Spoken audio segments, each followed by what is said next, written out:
তো বন্ধুরা দেখুন, গ্যাস নেই। এক কথা আপনাদের প্রতিদিনই বলি। তার জন্য আমার হাজব্যান্ড এই যে চুলাটা এনে দিয়েছে আর রাইস কুকার। আমি মেশিনের যে টেবিলটা থাকে সেটার ভিতরে সেট করেছি, কারণ বাইরে আমার মাল্টিপ্লাগ করা নাই রান্নাঘরে, না হলে রান্নাঘরে দিতাম। রান্নাঘরে মাল্টিপ্লাগের লাইন নাই, শুধু একটা সুইচ আছে। তো আপাতত এখানেই সেট করছি।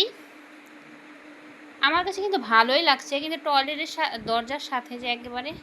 আবার এখানে দেখুন একটা বুদ্ধি করেছি, কারণ তেল ছিটে যায় নিজের ঘরে, তার জন্য ঘর খারাপ দেখা যাবে। তার জন্য এখানে 20 টাকা দিয়ে একটা সুপার গ্লু কিনে এনে এই ওয়াল ক্লাবটা লাগিয়েছি। এই ওয়াল ক্লাবটা কিন্তু আমার ছেলে যখন ছোট ছিল তখনকার। তো ভালোই লাগছে। পুরাটা দিতে পারলে আরও ভালো লাগতো, কিন্তু পুরাটা নাই। মানে যখন দরকার তখন তো দরকারই হয়, আর যখন দরকার ছিল না তখন ফেলে দিয়েছি। আমি মনে করেছি যে এটা তো কোনো দরকার লাগবে না আমার, তার জন্য। তো এক পলক আমার ঘরটা দেখিয়ে দেই।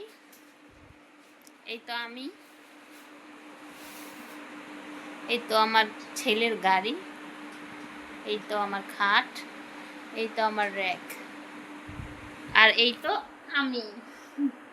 তো আপনাদের সাথে ভর্তার রেসিপিটা শেয়ার করব এখন। এই যে এখানে কাঁঠালের বিচি আছে, কাঁঠালের বিচিগুলো নিব।